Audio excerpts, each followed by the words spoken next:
بسم الله الرحمن الرحیم. رب اشرح لي صدري ويسر لي امري واحلل عقدة من لساني يفقه قولي.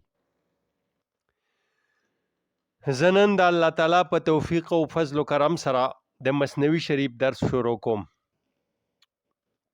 اگر که زما د اندازې او سوچ مطابق وس هغه شوقیان او ذوقي طالب العلمان نشتا کم چې زه غواړم، او حالات د دې شعر مطابق دي.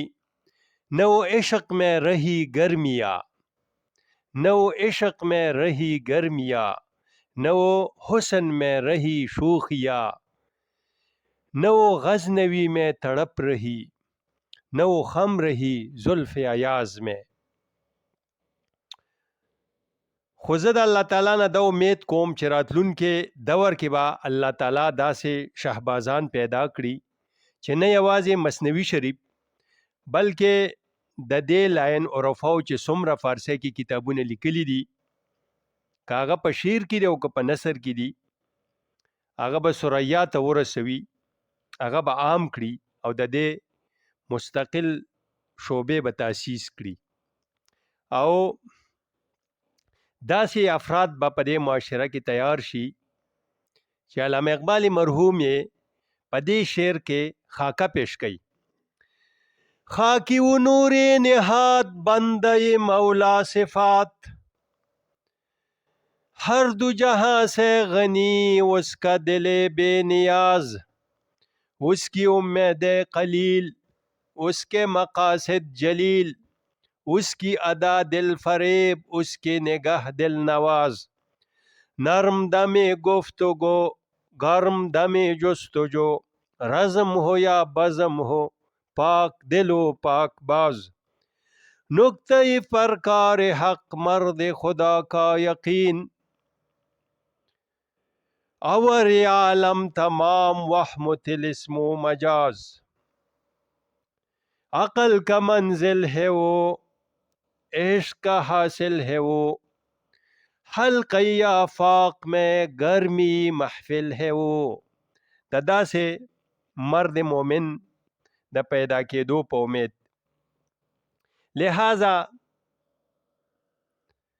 زه غواړم، زما ارمان دا دی چې د دې اولیاء کرامو او عارفانو د تعلیماتو او افکارو په رڼا کې دا د بغض و حسد، ظلم او انصافۍ، د ظلم و ناانصافۍ، د غمونو او پریشانو نه ډکه دنیا د مینې، محبت، عدل و انصاف، امن و سکون و اطمینان او د خوشحالۍ نه په ډکه دنیا باندې بدل شي. وما ذلک علی الله بعزیز، په قول دا حاجی امداد الله مهاجر مکی رحمه الله، د داسې معاشرې په تشکیل کې یا بمورا یا نیابم جستجوی می کنم، حاصل آید یا نیاید آرزوی می کنم، یا بورم یا بمورا که عمومم دغه یا نیابم کوي نمومم پیدای نکړی شم، جستجوی می کنم زه خپل لټونو جستجو کوشش کومه، حاصل آید یا نیاید که زما د ارمان پوره شي او که نشي، حاصل شي او که نشي، آرزوی می کنم زه یو ارزو کوم. زه اوس دا مثنوي شریف درس شروع کومه، او دا درس زه د کلید مثنوي نه کومه چې هغه په 12 جلده کې اشرف علي تانوي رحمه الله لیکلی ده، او د نورو مختلفو شروحو نم به په دې کې استفاده کوم. ومن الله التوفیق. عزتمندو طلبه کرامو، یو ورځ حسام الدین چلبي چې د حضرت مولانا روم خاص مرید خاص هو او د نورو مریدانو د مولانا روم نه دا خواهش وکړو چې یاره که تاسو داسې وکړئ چې د منطق الطیر د امام عطار په طرز باندې او یا دا سنائی د حدیقت الحقیقت په شکل کې تاسو یو مثنوي ولیکئ. دې شاګردانو حسام الدین ته دا پته وه چې مولانا روم که وغواړي نو د دغه کتابونو نم په اوچت شکل کې دا کتابونه معیاري لیکلی شي.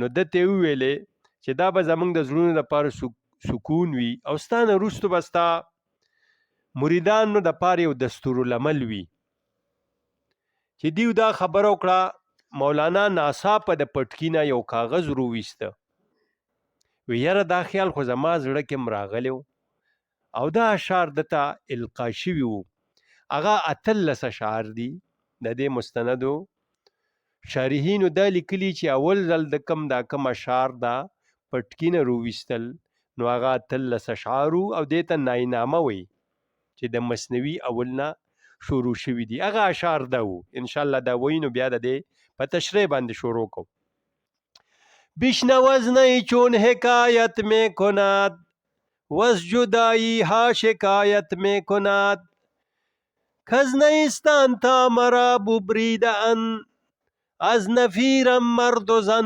نالیده ان سینه خواهم شرح از فراق تا بگویم شرح درد اشتیاق هر کسی کو دور ماند از اصل خویش باز جوید روزگار وصل خویش من به هر جمعیت نالان شدم جفت خوشحالان و بدحالان شدم هر کسی از ظن خود شد یار من وز درون من نجست اسرار من سر من از ناله من دور نیست لیک چشم و گوش را آن نور نیست تن ز جان و جان ز تن مستور نیست لیک کس را دید جان دستور نیست آتش از این بانگ نای و نیست باد هر کی این آتش ندارد نیست باد آتش عشق است کندر نی فتاد جوشش عشق است کندر می فتاد نی حریف هر کی از یاری برید پرده هایش پرده های مادرید همچون ای زهری و تریاقی کی دید همچون ای دمساز و مشتاقی کی دید نی حدیث راه پرخون می کند قصه های عشق مجنون می کند محرمی این هوش جز بی هوش نیست مر زبان را مشتری جز گوش نیست در غم ما روزها بیگاه شد روزها با سوزها همراه شد روزها گر رفت گور و باک نیست تو بمانی آن کی چون تو پاک نیست هر کی جز ماهی ز آبش سیر شد هر کی بی روزی روزش دیر شد در نیابد حال پخته هیچ خام پس سخن کوتاه باید والسلام عزتمندو دا هغه شیرینو چې مولانا روم د پټکی نه روویستو او دا ولنی شیرونه دي مستند خبره دادا دا اگر که په بعضی مثنویانو کې د دې منس کې د مثنوی د نورې سونا دغه کلیدی مثنوی کې یو شعر زیات دی او هغه او نورو کې درې څلور زیات دي خو اصل نسخه دادا چې دا 13 شیرونه اول کې ویلي په دې سره د مثنوی شروعات شو منګه اوس د دې د اول شعر نه شروع کو د مثنوی شریف اولنې شعر بیشنوز نی چون حکایت می کند وز جدایی ها شکایت می کند بعضی شارحین دا خبره کوي چې هغه ټول مضامین چې مثنوی کې ذکر شوي دي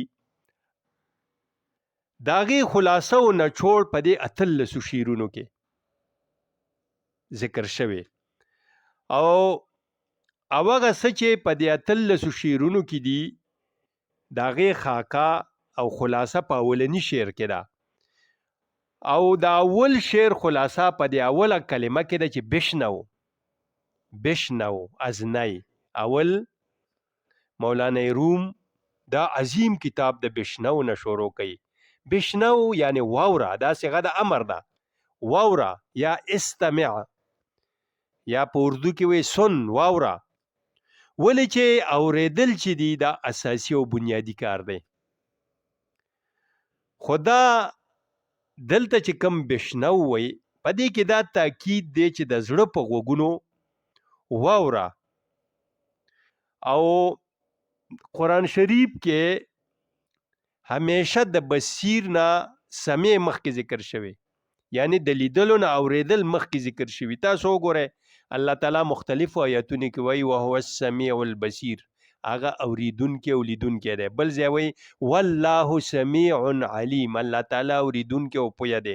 بل ځای وایي انه هو السمیع العلیم، تاسو قرآن شریف ورپسې لټوئ. بل ځای وایي قل هو الذي جعل لكم السمع والابصار والافئده، الله تعالی هغه ذات دی چې تاسو لره سم او سترګې او زړه درکړه، غوږونه او سترګې او زړه.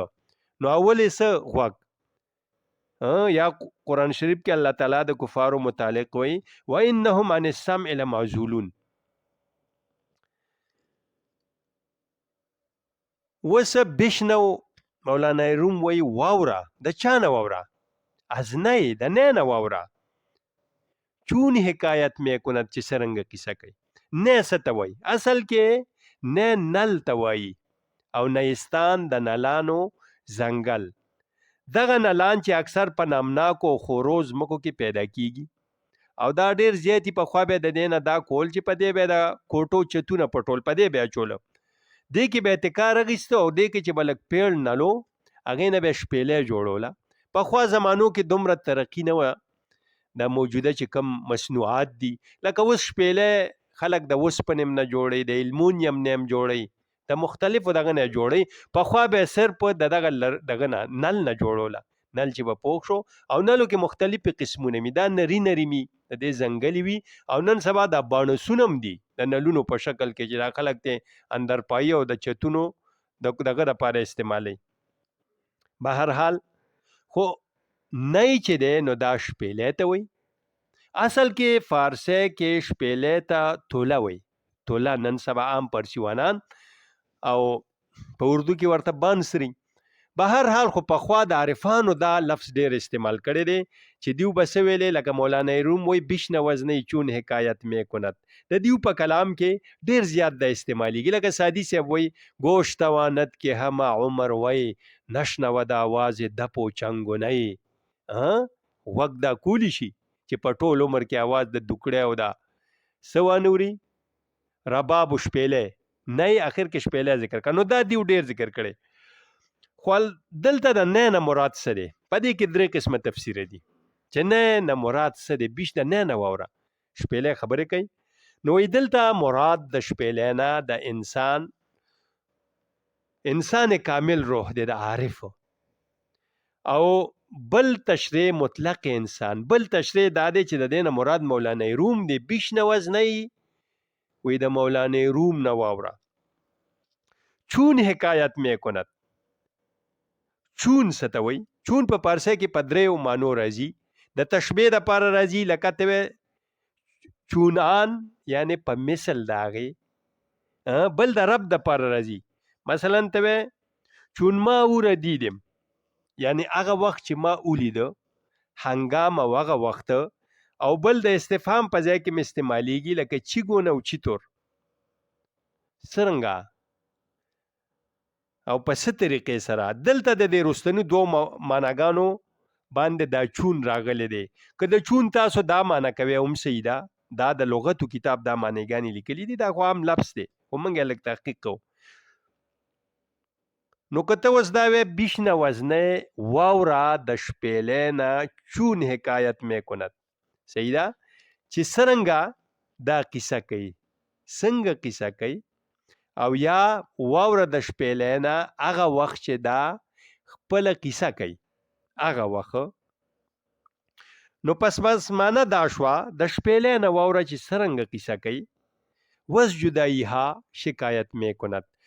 جدایها جمع د جدا ده، د جدایګانو نه، د ډیرو جدایګانو او هجران او بیلیدو نه دا شکایت کوي.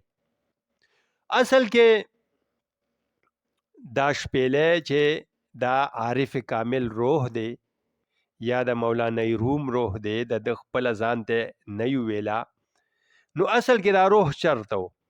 دا یو مثال ورکو، لکه څنګه چې دا شپېلۍ دا کټ شوی ده او د نیستان ارمان کوي، هغه یادوي. نو داسې د انسان کامل روح دا ول عالم ارواح کې، عالم ملکوت کې، دا هلته کې د الله په محبت او معرفت کې مشغولو، ډیر ښه ماحول ولتا د په خوا کې بر عالم جبروت او د هغې نه بر عالم لاهوت. په عالم جبروت کې د فرشتو د ذکر او د تسبیحاتو اوازونه راتله، ولې د په گاوند کې عالم جبروت دی خو عالم ملکوت کې او د سره بره عالم جبروتو. نو پاغي کې بعد اسماء الهیه او د صفات الهیه تجلیاتو یو نورانی عالمو. په دغه عالم ارواح کې نه حسد نه بغض نه کینه وا نه نفرت نه دشمنی وي نه قتل و قتالو اسم نو. کل ماحول و خوشحالی و لطافت و پاکیزگی و خوشبویان وي. کله چې دغه روح د دغه زینا عالم ناسوت د زمنګ دی عالم ته عالم ناسوت وي یا عالم اجسام هم ورته وي. کله چې دا الله تعالی د هغه زینا راوړلو او د عالم ناسوت یا عالم اجسام سره متعلق شو، یعنی زمنګ وجود تراغه دیتا عالم شهادت او عالم خلق هم وای. زمنګ دی عالم ته دلته دا روح چې دی کې راغی، دلته بیا بغض او حسد او نفرت او دشمنی او جنگونه ګندګیانې او د هغه روحاني صفاتو کې کمی راغی، د الله تعالی معرفت کې کمی رااله. نو وس دا سړی څنګه آغا دا خو موږ نه هېر شوی دی عام انساني روح نه دا ایر دی چیرې زمونږ دا روح اول کم ځای و. نو دا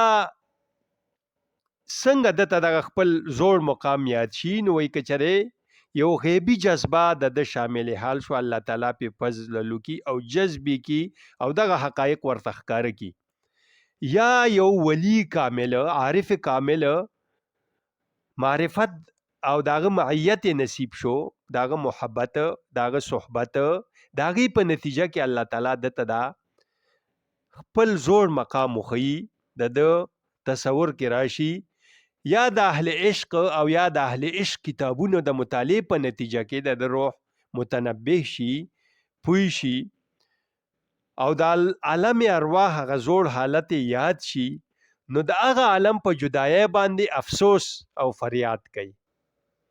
نو بیا په زبان حال یا قال سره دغه تاسف او افسوس ښکارا کوي. د حکایت نه همدا مراد ده او د جدایګانو نه شکایت کوي. د سنه جدا شو دا روح چې هغه خولي صفات د دنه جدا شو، چې هغه معرفت او ذکر د پرشتو گاوند خولي ماحول او نورانیت نه د دې دنیا ته راغی چې دا د ګندګیرو او فساد او دشمنو او د نفس شیطان او د دوکو د دې سيزونو نه ډکه ده. اوس مولانا د موسیقي په آلاتو کې د شپېلې ذکر ولې وکړه؟ ولې دا آلات موسیقي د بجاولو خو ډېر زیات دي، رباب دی، ډول تنبل وغیره. نو د دې وجه دا ده چې دا شپېلې په منځ کې تشه ده، دا منځ کې خالی ده. کله چې باغي شپېلې په خوا د نل نه جوړول نو ډېر مهنت بیا کولو، په یو طریقه منځ بیا ولا مکمل صفا کولو، بیا به پکې سیټ تسوري وکړو، بیا به هغې اواز منعکس کولو. خو شپېلې خو په خپل اواز نه کې، دا څوک پوکي. نو دا مثال ځکه ورکړ چې عارف کاملي هغه د اذان دقه سي تش کې لکه د شپېلې چې منځ کې تشه ده، د اخلاق رذیلونه مکمل تش وي، حرص پکینی، بخل، شهوت، غضب، کینه، تکبر دا پکې ختم شوي وي او د غیر حق نه خالی وي. نو څنګه چې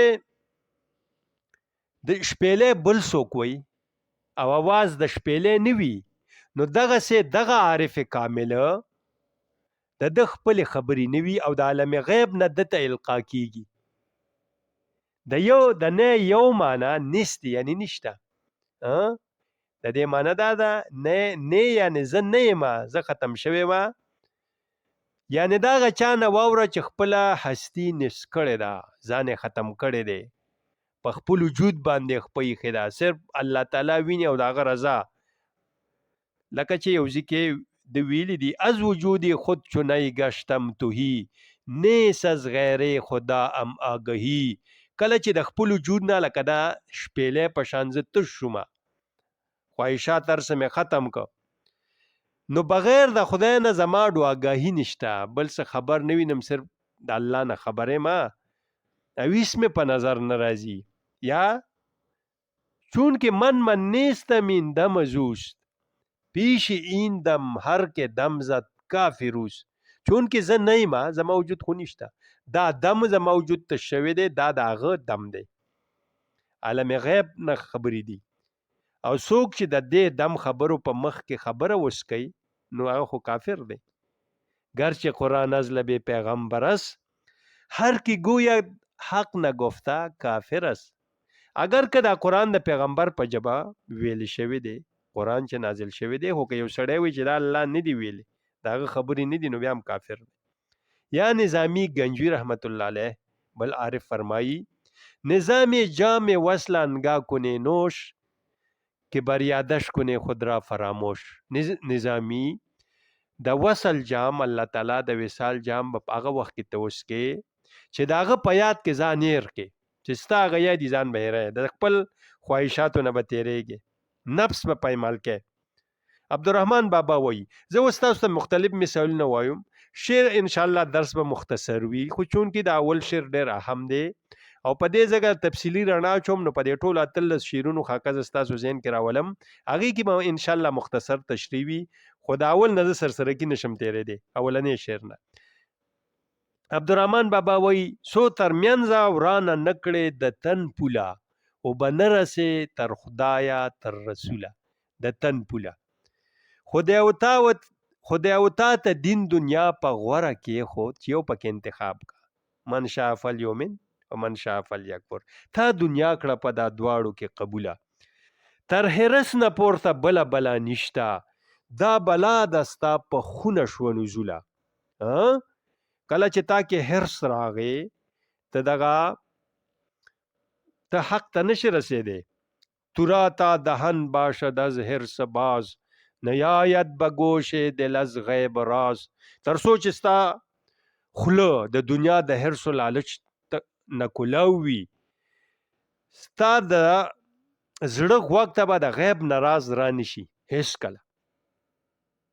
با اوج فلک چون پرد جرباس که در شه پرش بسته سنگ آس. د اسمان بلندیانو ته به جرباس څنګه والوزي؟ د شه جرباس نر باز تیز الوتونکي باز ته جرباز وایي.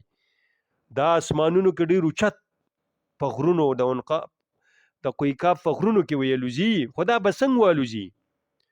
د مسلمان د مرد مومن مثال د دغه جرباز دی که در شهپرش بسته سنگ آس، چې د دې په غټ شهپر کې تا د هرس کاڼې تړلې.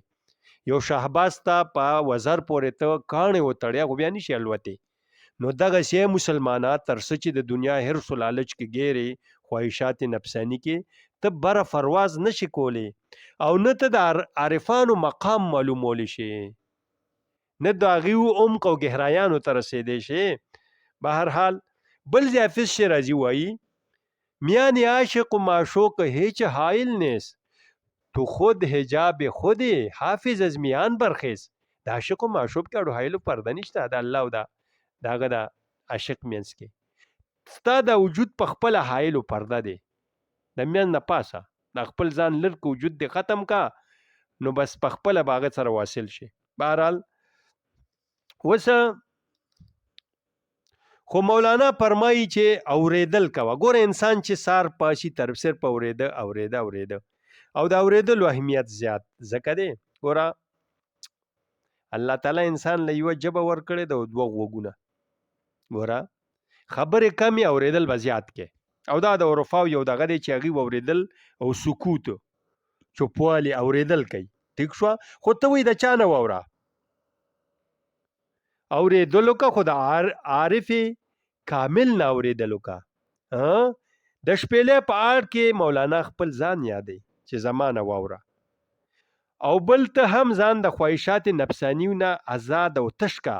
حرص و حسد اخلاق رزیله د ځان نه پاک کا، چې زما په درد و غم پوي شي او زما درد و جړا ستا احساس را بیدار کړي. اوس پاتې شو دا خبره چې مولانا د شپېلې په اواز څنګه پوي شو چې دا داسې غماور اواز کې او جړا کوي، وایي چې زه د خپل نیستان د نلانو د ځنګل نه چې را کټ کړی ما، نو د هغې د جدایۍ د وجې فریاد کوي چې د کوم ځای نه دا کټ شوې ده، د کوم نیستان او ځنګل د نلونو نه. نو اواز خو اورېدی شي، خو چې په دې اواز کې څه دي او دا په موجوده حواس پنجګانو باندې موږ نشو محسوسولی. نو مولانا بل ځای فرمایي پنج حس هست جز این پنج حس آنچو ذره سرخ و این حس حاچو مس حس ابدان قوت ظلمت میں خورد حس جان از آفتاب میں چرد نطق آب و نطق باد و نطق گل هست محسوس حواس اهل دل فلسفی کو منکر حنان است از حواس انبیا بیگانه است. اوس فلسفي دا خبره کوي چې را دا بعضې خبرې چې د عارفان کوي، د ګل خبرې، د زمري، د یو څه بل څه په دې کائناتو کې د هواګانو د بادي، نو دیو په دې څه پوهېږي؟ دا خو ګوره هر شي دنیا کې په حواس پنجګانو سره موږ څه کوو؟ محسوسو. مثلا حس ذایقه ده، حس شامه د بویولو، حس د اورېدلو، د لیدلو، حس ادراک. نو دا اوس خو موږ نشو محسوسولی چې ګل څه وایي، بلبل څه وایي وغیره. نو مولانا روم وایي چې دا خبره یاد کا، د حواس پنجګانه چې وینې د وجود پنځه حصه بغیر د دې نه ګورې پنځه حصه نور دي، خو هغه د روح حسونه دي، الله تعالی روح لور کړي دي. هغه حسونه چې دي چې دیو په محسوسولی شي عارفانو، هغه لکه د سره زر دي، د هغې قیمت ډېر اوچت دی، او دا لکه مسه دا حواس دا د هغې په مقابله کې هیڅ هم نه دي، هغه غیر مرئي ځان الله تعالی په هغې د دغه عارفانو ته محسوسوي.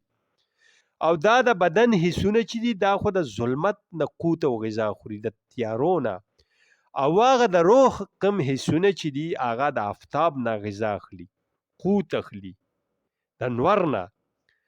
نطق آب و نطق باد و نطق گل حس محسوس حواس اهل دل. دا د اوبو نطقه چې اوبس کمې خبرې کوي په روانه کې، او هواګانې سوی او ګل کم خبرې کوي، دا د اهل دل د حواسو ته محسوس دی، هغه محسوسولی شي. کم خلک چې داسې ځان تش کړي او الله تعالی ته د هغې وصل شي، دا صرف اهل دل او حواس هغوی له خدای ورکړي دي، عارفان بزرګانو، او هغه محسوسولی شي. فلسفی کو منکر حنان اس از حواس انبیا بیگانه اس. فلسفی د حنانې هغه جړه نه یریږي، هغه نه مني، دا ته منکر دی چې مثلا هغه کله چې نبی علیه السلام منبر جوړ کو او د کجوري د ستنې نه چې کوم پخوانی منبر جوړ شوی او د ورته تکیه کولا چې په بل منبر کې نه سو، نو هغه په جړا شو، لرګې په جړا شو، په جړی لکه د ماشومانو شروع کا چې اوس به پیغمبر علیه السلام په معنی کینی. دا واقع مولانا سے په مثنوي کې بل ځای بیان کړی دا. وستنې حنان از هجر رسول بانگ میزد همچو اربابی وقول. دغه حنانې ستن د پیغمبر علیه السلام په جدایۍ کې چغې والې لکه د اهل عقل والا. ټیک شو. نو اوس نو فلسفي چې دی دا انبیاو له چې الله تعالی کوم حواس ورکړي هغه ورسره نابلد نه د نو اوس که الله تعالی اگر که د دې مثالونو نه د مولانا خلق پویول دي، کم حکایات د مثالونه چې مثنوي کې ذکر شوي دي، که هغه تاسو فرضي ګڼئ او که حقیقي، تاسو د هغې نه مقصد والی چې تاسو پې پویوي.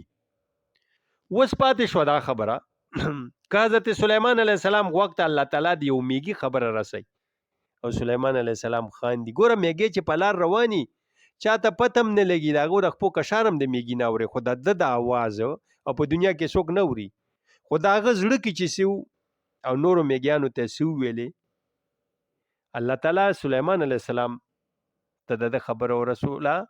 د ده اواز سلیمان علیه السلام پې پوه شو چې نورو میګې ته ویل چې سلیمان علیه السلام لښکر را روان دی، الا یحتمنکم سلیمان و جنودو، چې دا پیمال نه کوي او دوی به خبر نه یم داسې به در باندې راشي. اوس سوچ وکړئ، اوس دغه الله تعالی چې پیغمبر ته د یو میږي اواز رسي یا د مولا چرګک په خبرې پوي، د باز او کوترې په خبرو پیغمبر پوي، نو هم دغه الله تعالی قادر دی که یو عارف کامل هغه د دیو په خبرو پوي کې، نو دام د ممکناتو نه دی.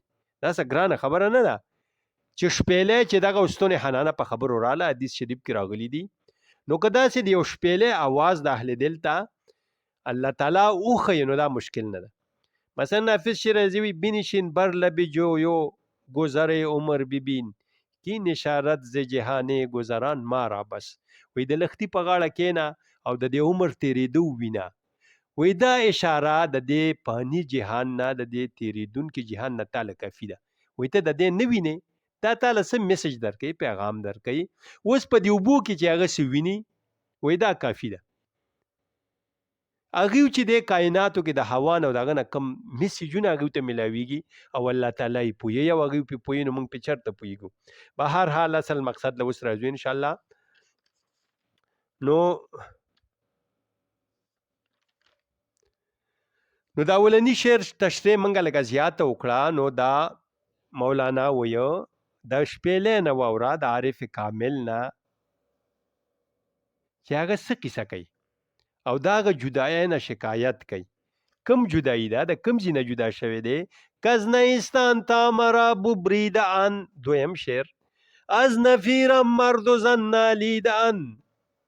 نیستان د نلانو زنګل مخکې مونږ ویلې، مراد ته عالم ارواح دی. ببرید ان، بریدن پرې کولو ته وایي، یعنی پرې کړی یم، یعنی چې زه د عالم ارواح نه را جدا کړی یم. نو د روح ارزو او ارمان څه دي چې واپس هغه ځای ته ورسم. بل نفیر په دوو معنو راځي. یو معنی د نفیر سرنا او شپېلې، دا خلک چې د په دې ودونو کې به پخوا واله او لږ په زور سه وي، بعضې پرسیوانان ورته زور نه وي د سرنا په ځای، په خوله باندې پوکلی شي. یو معنی دا ده. بله معنی د دې آه ناله او فریاد د څه د نفیر. دلته شعر کې دویمه معنی مراد ده. مطلب دا شو کز نیستان تا مرا ببرید ان، از نفیرم مرد و زن نالید ان. چې کله زه د عالم ارواح نه جدا کړم او په عالم ناسود کې هغه صفات زمانه جدا شو لکه صفات، نو زه په آه فریاد کې اخته یم. نو زما د دې غم په وجه نور خلق هم ما سره په دې غم کې شریک شول او په ما یې زړه وسوځېده او زړونه یې نرم شول او وی جړل. از نفیرم زما د آه فریاد نه، مرد و زن نالیدان، یعنی سړی او ښځه عام خلک دیو جړلی دي، دیو هم زما غم کې شریک شوي دي. او دا یو قاعده ده چې کله صحیح دردمند وي داغه په نورو اثر ضرور کیږي. اوس دلته لږه خاکا پیش کومه د دې د بعضې شاعران چې عارفان دي یا اهل عشق دي چې د دیو دا تصورات او خیالات دا خیالي شاعري ني. دیو چې سوی لکه عبدالرحمن بابا اشعارو ته وګورئ، زه یو دم دا ستا د غمه بیغم نه یم، بیغم ستا له ذکر و فکره یو دم نه یم، هر زیارت لره چې زم مراد مې ته یې، زه زایر د بتخانې د حرم نه یمه، ستا د در په تورو خاورو باندې خوښ یم، بیتا خوښ په تماشا د ارم نه یمه، چې دا ستا په تماشا یم خبر شوی، نور خبر په تماشا د عالم نه یم، که د ستا د ښکلي مخ عاشقان ډیر دي، زه په واړو کې اول یم دوم نه یمه، زه رحمان د بیلتان د غمه جاړم. ګوره دیم آهو جاړه او فریاد کې څنګه چې دی کړی د عارف کامل نه واوره چې هغه څه فریادونه او جړا کوي. دا عام شاعري نه ده چې مثال دا د زړه د آه نه دا شعرونه دغه شوي دي. واقعه د ډېره ګرانه هېڅ ګرم نه یمه، دا خپل یار په فراق کې دا جدایي ما ته ډېره ګرانه تمام شوی دی. بل ځای وایي زه د یار په درد و غم کې غرقاب خوښ یم، زه د یار په درد و غم کې غرقاب خوښ یم، په دا اور کې بې طاقت و بېتاب خوښ یم. که ډوبېږم په اوبو که په اور سوځم، د سرو شونډو په آتشو په آب خوښ یم. چې د یار د خط و خال نښې پکې وي، ځوړند سر په مطالعې د کتاب خوښ یم. تر دا پوچه گفتگو چې زه اورم، په نغمه په ترانه د رباب خوښ یم. د ریا تر ناقبوله عبادته، د ریا تر ناقبوله عبادته، د ساقي په میو مستو خراب خوښ یم. یا بل ځای وایي هومره اوښکې مې بهیږي په رخسار، یعنی جاړم، چې غرقاب مې هم ګریوان دی هم کنار. هغه یار مې هسې ناست د زړه په سر دی، لکه ایښی چا د چا ګل وي په رخسار. دا موشو تاسو په دې خبره پوه شوي چې اهل عشق چې دا جړه او فریاد د خپل محبوب په یاد کې کوي، یا د کم عالم نه چې د روح راغلی دی الته دی د تلو کوشش کوي او هغې پسې دی پریشانه او سرګردانه دی. دریم شعر له راځو. سینه خواهم شرح شرح از فراق، تا بگویم شرح درد اشتیاق. سینه خواهم شرح شرح از فراق، داسې سینه غواړم چې هغه شرح شرح څه ته وایي؟ شرح عربی کې د غوښې یو ټوکړې ته وایي. شرح شرح یعنی ټوکړې ټوکړې، یعنی زه داسې سینه غواړم چې هغه په خپله د جدایۍ په درد کې ټوکړې ټوکړې شوي وي، چې زه هغه ته خپل درد اشتیاق بیان کم، د خپل شوق چې هغه پرې پوهېدی شي. که یو سړي کې دا صلاحیت نه وي نو هغه ته درد فراق بیانول بې فایدې دي. لکه سادی صاحب وایي تندرستان را نباشد درد ریش، جز به هم درد نگویم درد خیش. تندرست سړي له د زخم درد نه وي، زه به چې کوم سړي زخمی شوي که زما څه درد وي زخم وي نو هغه درد به ورته بیان کړم نو هغه به احساس کړي چې په خپله زخم لیدلی. گفتن از زنبور به حاصل بود، باید که در عمر خود ناخوردنش. یو سړی مچۍ چې په عمر کې نه وي چیچلی، د مچۍ پیچک نه لګولی او ته مچۍ چیچلی او هغه ته د خپل در بیانې هغه نشي محسوسولی. تا تو را حال نباشد همچو ما، حال ما باشد تو را افسانه بیش. تر څو چې ستا حالت زما په شان نی، زما حال به تا ته یو افسانه ښکاري، کیسه ته نشي محسوسولی. علامه اقبال مرحوم وایي د دې متعلق ناله عاشق به گوش مردم دنیا، بانگ مسلمانه و دیار فرنگ است.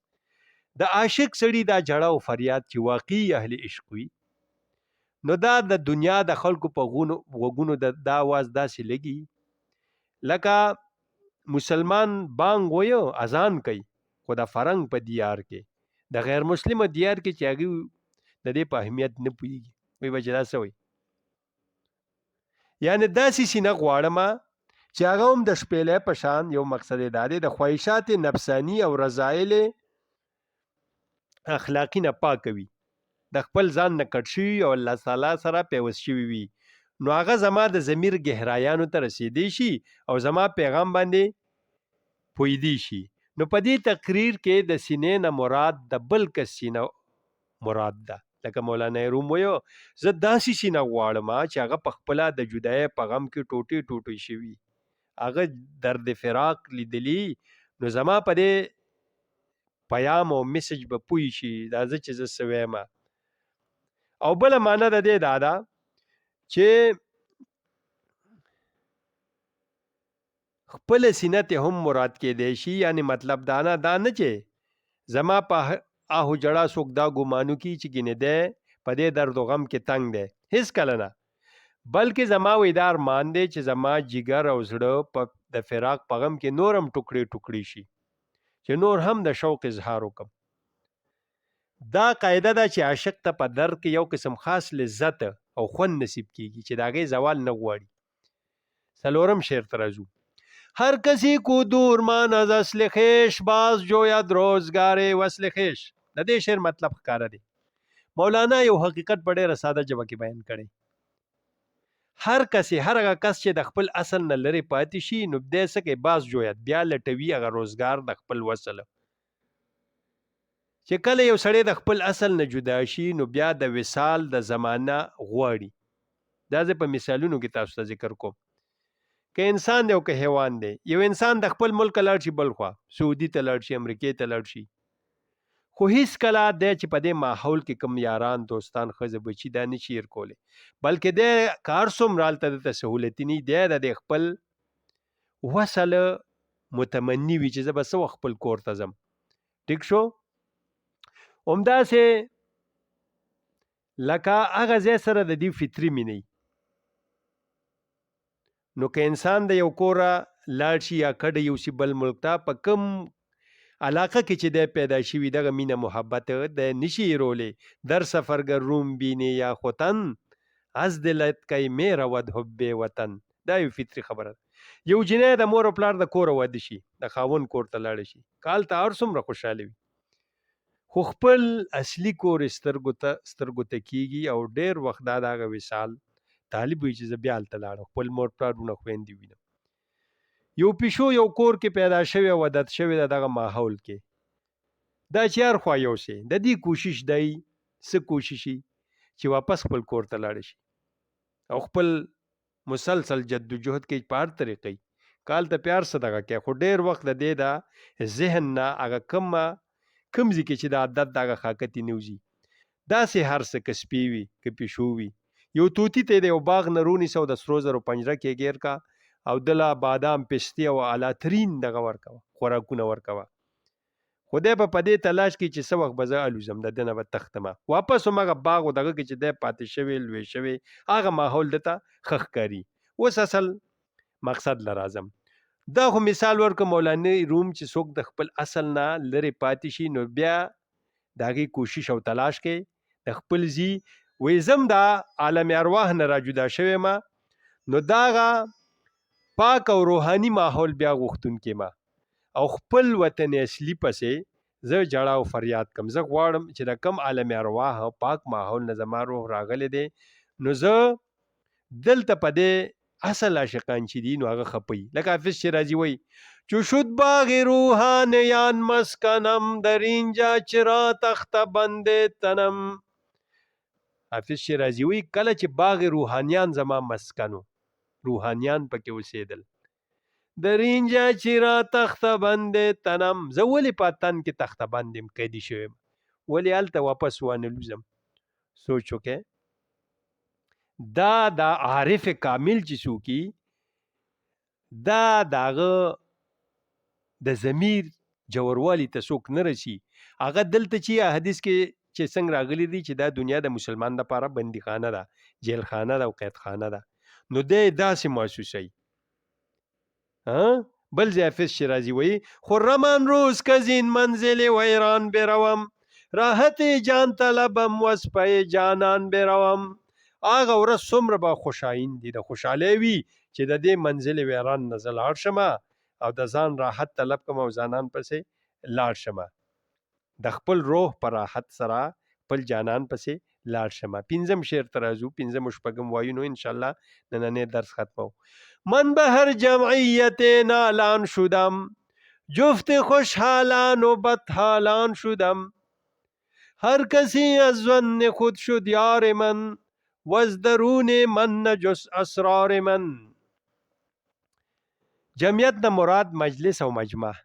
من به هر جمعیت، زه په هر جمعیت کې مجلس او مجمع کې شوم نالان شوم، یعنی فریاد او جړه مې وکړه. جفت خوشحالان و بدحالان شدم.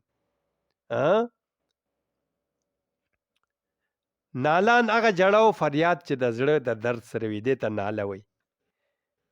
خوشحالان نه مراد هغه خلک دي چې د هغوی باطنی کیفیت ښه وي، مراد ته عارفان او الله والا خلک دي. بدحالان چې د چا باطنی کیفیت خراب او بد وي، بدعمله فاسقان فاجران. جستن یعنی جستجو کردن لټولو ته وایي.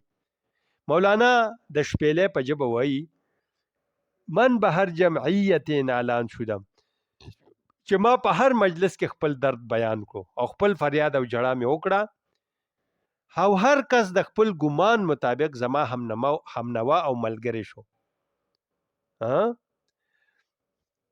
او هغه زما درد فراق په خپل درد او مصیبت باندې قیاس کو، یعنی چې کوم مصیبت کې موږ مبتلا یو دی به هم مبتلا وي. لکه د چا ښځه مړه شوي وي، مور و پلار یې مړه شوي وي، د غربت د لاسه جاړي یا ورسره ښځې بې وفایي کړي. ډېر واقعیت داسې هم شوي دي چې یو سړی د چا مړي له ورشي نو ده له سخته ژړا ورشي او په چغو چغو جاړي. نو دی اکثر د پردي مړي ته نه جاړي، په دغه وخت کې دته خپل مړی د ده عزیز و رشته دار چې مړ شي او ورته یاد چې دی هغه پسې جاړي. خو خلک دا ګمان کوي چې زمونږ په درد و غم کې جاړي، دی پردي مړي ته نه جاړي.